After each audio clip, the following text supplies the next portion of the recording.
Coming up on Carolina News. Delta Plus. A new COVID variant has made its way into the U.S. Find out how dangerous it could be for your family. Veterans Day celebration. See what Columbia did this year to honor those who've served. Men and women of the United States military, we salute you. This is respect you. This is love you. Supporting veterans. See how one local nonprofit is encouraging female veterans to tell their stories. I loved my time in the military. It was the best thing I ever did.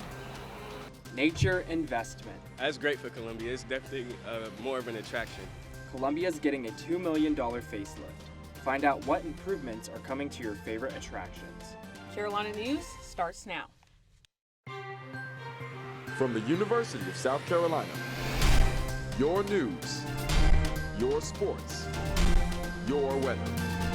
Carolina News begins now. Hello and welcome to Carolina News. I'm Olivia Brown. Good afternoon. Thanks for joining us. I'm Stratton White.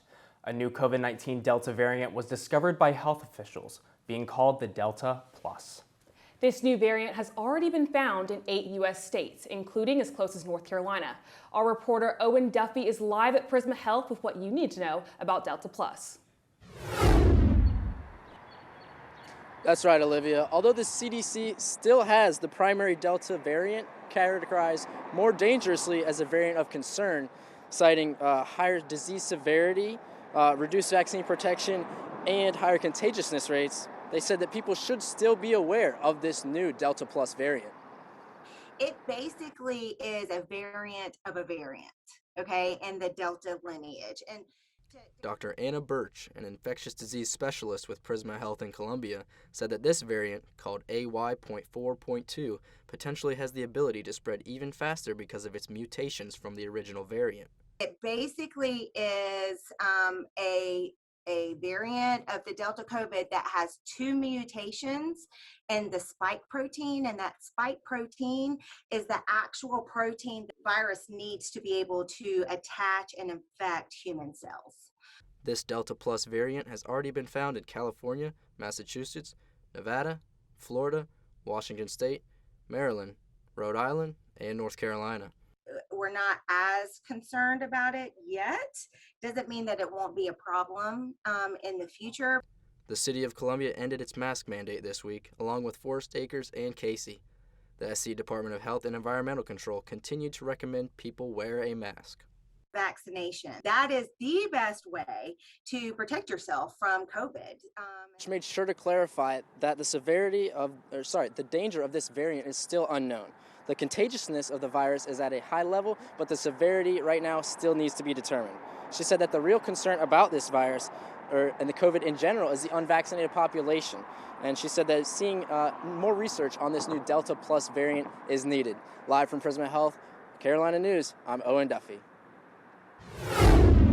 Thanks, Owen. South Carolina's COVID numbers weren't updated today, but the latest numbers we have are 190 confirmed cases, 19 confirmed deaths, and an 80% positivity rate. The City of Columbia's mask ordinance has recently ended, and Forest Acres ordinance is set to end this coming Wednesday. Governor Henry McMaster believes that being this far into the pandemic, people are aware of what precautions that need to be taken. People know what the virus is all about. They know how to protect themselves. We do not need mandates. Do not need mandates of any kind. Although Columbia and Forest Acres mandates are ending, Richland County has extended their mask mandate for another 60 days. Only one hospital in the Midlands scored an A safety grade, based on the rankings by medical watchdog, the Leapfrog Group. According to the Leapfrog Hospital safety grade, Prisma Health Baptist Park Ridge scored the highest grade. 2 Midlands hospitals scored Bs, while 2 others scored Cs. One hospital in Orangeburg scored an F. Veterans Day has arrived. You can count on a lot of outdoor activities today. Let's take a look at what you can expect. Our Brittany Parks is live in the Rose Garden. Brittany? That's right, guys. If you went to the Veterans Day parade, you know, like I know, that temperatures outside today are quite comfortable. Not too hot, not too cold. You don't even need a jacket. But if you are planning on doing anything to celebrate tonight, I recommend you do it indoors because rain is coming in less than an hour. I'll have more on that and the temperatures you can expect throughout the week. later. Back to you guys. Brittany, thank you.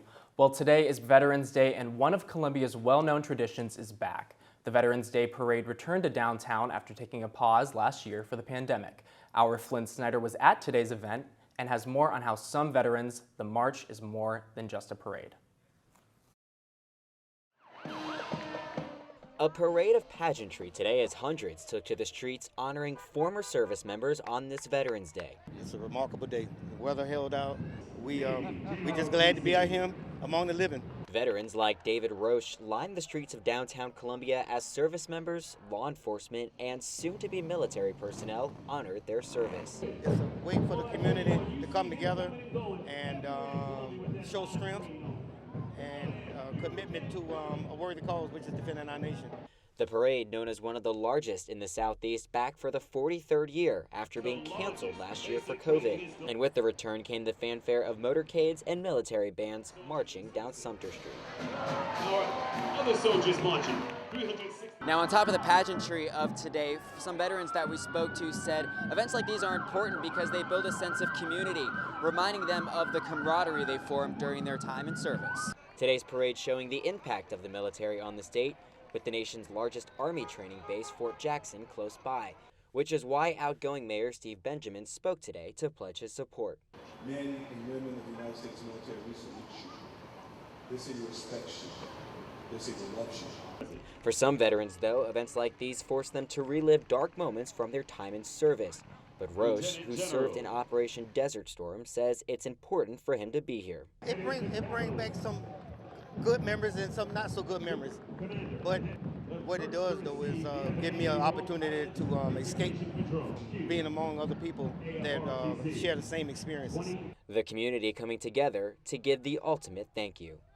For Carolina News, I'm Flynn Snyder. Today's parade ended by the State House and was grand-marshaled by members of the South Carolina National Guard. Continuing today's Veterans Day celebration, multiple restaurants are allowing vets to eat free today, including Chili's, Applebee's, Cracker Barrel, Outback Steakhouse, and more.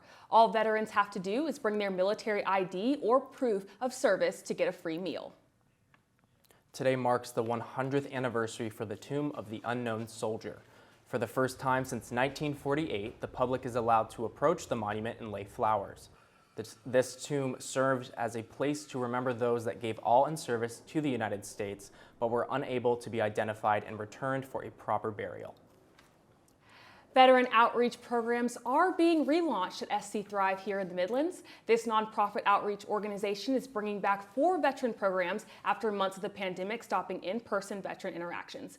I was able to visit SC Thrive and see how one local veteran is getting an opportunity to encourage other women veterans to tell their stories through one of the new programs.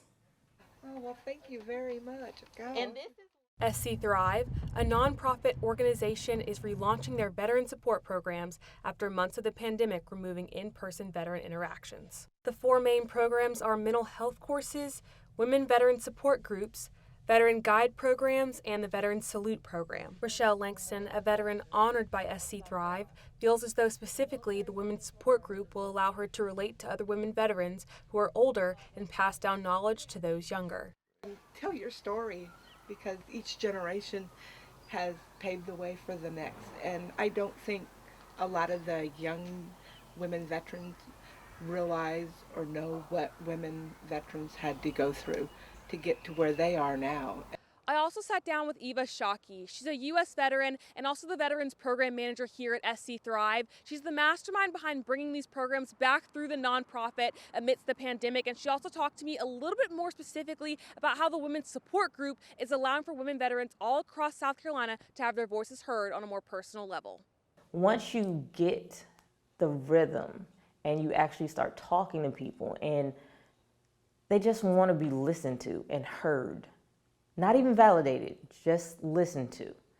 And if we can listen to the individual, then we find other resources for them while we're talking.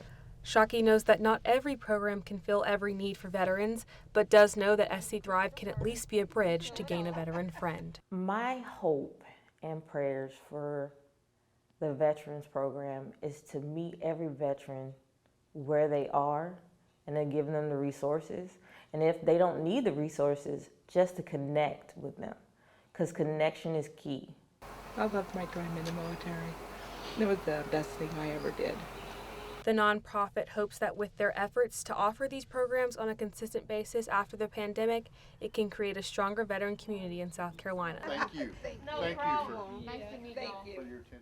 If you're a veteran in the Midlands area looking for more information about veteran programs, visit the Military and Veteran page on SC Thrive's website. That is a great story with so many great opportunities. Yeah, it's good to have those programs here in the Midlands for our 100%, South Carolinians. 100%. Well, the Columbia Riverfront is getting a big expansion and an even bigger donation. All that and more after the break.